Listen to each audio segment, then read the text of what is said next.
한 건의 예를 더 보면 다음과 같다. 오늘 4월 16일 해시에 받은 4월 15일 유시에 발송된 경상우도 수군절도사 원균의 공문은 다음과 같았습니다. 신의 소관인 전라 좌도는 경상도와 한바다로 닿은 땅이기에 적이 침범하는 길의 요해처입니다. 전라도 안에서 가장 중요한 곳이기에 경계를 침범당한 뒤에는 방어군사로 보충할 수 있는 잡세권을 미처 징집할 수 없는 상황이 될 수 있습니다. 그래서 소속 각 고을에서 새로 복무하기 위해 입대할 1, 2군 부대 군사를 먼저 독촉해 방어 군사로 보충시켜 성을 지키고 바다에서 싸움을 하기 위해 모두 정비해 비상사태에 대비하고자 합니다. 임진년 4월 16일 해시 절도사 이순신 올림. 이 보고서 역시 정보의 유통 경로와 발송, 재발송 시간을 명기하고 이에 따른 판단과 조치사항을 정확히 보고하고 있다. 이처럼 사실적이고도 시간의 선후를 분명히 가리는 보고 방식은 그가 전쟁 기간 중에 작성한 모든 장계에서 일관되게 드러나 있다. 그가 현실을 파악하고 이해하는 마음의 바탕은 오로지 바다의 사실에 입각하고 있었다는 점을 알 수가 있다. 그는 이 사실에 절망이나 희망 같은 정서적인 요소를 일절 개입시키지 않고 사실을 순결한 사실로서 긍정하고 거기에 입각해서 군대의 진퇴를 결정했다. 임진년 5월의 옥포 싸움과 연이어 벌어진 당포 싸움은 개전 초기의 첫 승전이며 전과도 컸다. 옥포 싸움에서 이순신은 적선 26척을 격파했다. 이때 임금은 이미 서울을 버리고 의주로 가는 피난길에 올라 있었는데 이순신의 이 첫 승리는 패주하는 조선 관민의 정신의 힘을 버티어주는 데 크게 기여했다.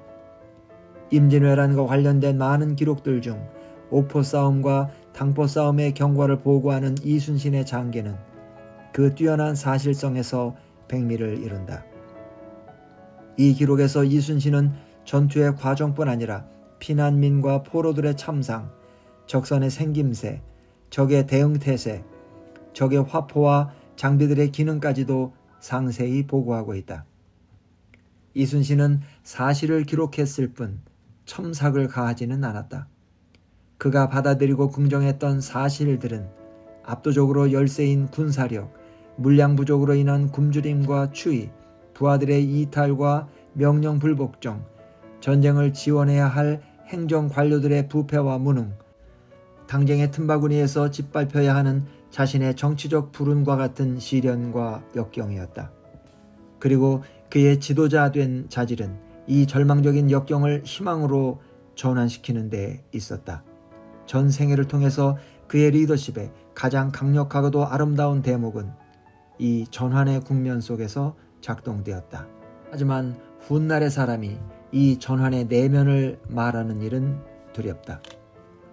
그는 정치적 불운과 박해를 백의종군의 방식으로 전환시켰으며 군사력의 열세에서 우세로, 수세에서 공세로, 죽음에서 삶으로 끊임없이 전환해 나아갔고 그 전환의 목표를 향해 수군 부대를 몰고 나아갔다.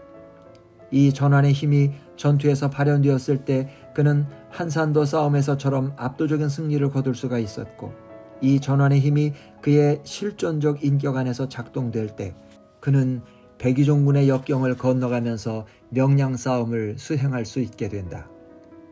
이순신의 정치적 불운은 수군에 부임하기 이전 육군 초급 지휘관 시절부터 시작되었다. 그의 나이 45살이던 1590년부터 1591년 사이에 이순신에 대한 인사발령은 극심한 파행을 보인다. 그는 진도 군수에 발령된 후에도 부임하지 못했고 가리포에도 부임하지 못했다. 사간원은 이순신에 대한 임명과 부임에 끝없이 반대했던 것인데 이 파행은 당시 조정 대신들 간의 당쟁과 권력투쟁의 산물이었다. 이순신은 정유년 1597년 2월에 한산 통제영에서 체포되었다. 이순신에 대한 혐의는 분공을 날조해서 임금을 기만하고 조정을 능멸했으며 바다에서 가토의 부대를 요격해서 적장의 머리를 바치라는 기동출격 명령에 따르지 않았다는 것이었다. 이 혐의는 살아남기 불가능한 죄목이었다. 이순신의 죄를 논하기 위한 어전회의는 여러 차례 열렸다. 선조실록이 그 어전회의의 대화록을 전하고 있다. 이 발언 내용을 들여다보면 선조는 이순신을 파직시키고 사형에 처할 작정을 하고 나서 조정 대신들의 동의를 구하고 있다. 선조는 조정 대신들이 이순신을 죽여야 한다는 여론을 몰아오기를 은연중에 부추기고 있다. 한편 이순신을 탄핵했던 사헌들은 국문으로 이순신의 죄상을 밝혀야 한다고 주청하고 있다. 이순신은 고문을 받았다. 이순신의 몸에 가해진 고문의 내용은 알 수가 없다. 그러나 난중일기의 기록에 따르면 그는 추록 직후 부축하는 사람 없이 걷거나 말을 타고 남해안까지 내려갔다. 이것이 그의 백의종군의 시작이다. 그는 추록 후 가끔씩 술도 마셨다. 이 일기의 기록으로 보아 이순신에 대한 고문이 그의 몸을 아주 망가뜨려버린 것은 아니었다. 그러나 추록 후의 일기에 오한, 식은땀, 두통, 소화불량 등 병구에 시달리는 모습이 자주 등장하는 것으로 보아 고문이 그의 건강을 크게 훼손시켰음을 짐작할 수 있다. 이순신의 일기는 병신년 1596년 10월 12일부터 이듬해인 정유년 3월 말일까지가 누락되어 있다. 일기는 추록하던 당일인 정유년 4월 1일부터 다시 계속된다. 이때부터 그는 지방 관아의 객사나 병졸의 집, 종들의 행랑방에서 잠을 자고 얻어먹어가면서 다시 싸우는 남쪽 바다로 내려간다. 그의 일기는 자신에게 가해진 고문과 관직 삭탈, 정치적 음모와 박해 등에 관해서는 이런 반구도 기록하지 않았다.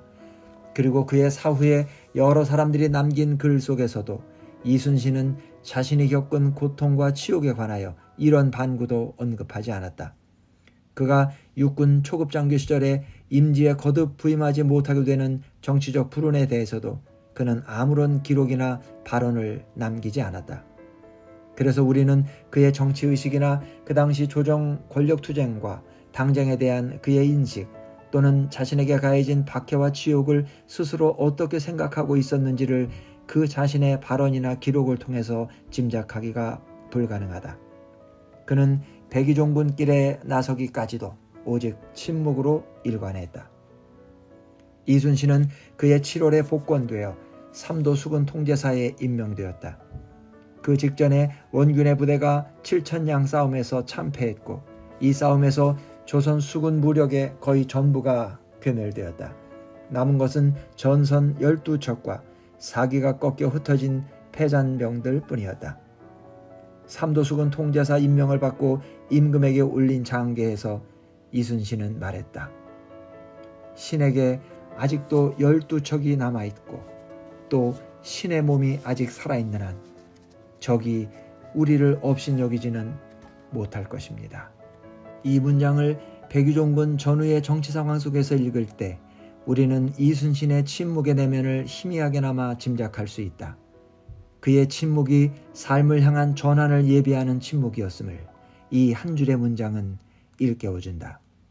수백 척의 적선 앞에서 단지 12척이라는 이 비극적 사실을 그 사실로서 긍정함으로써 그 사실 위에서의 전환을 그는 도모하고 있다. 그리고 자신을 고문하고 삭탈 관직한 임금을 향해 자신의 정치적 원한을 감춘 채 새로운 싸움의 시작을 알린다. 그가 신의 몸이 살아있는 한이라고 말했을 때 그 한마디는 그 자신의 생명의 내부에 들끓는 전환의 힘을 느끼게 한다. 그리고 그의 전환의 리더십은 곧이어 닥친 명량해전에서 승리를 거두는데 이 승리는 세계 해전 사상 일대 장관이었다.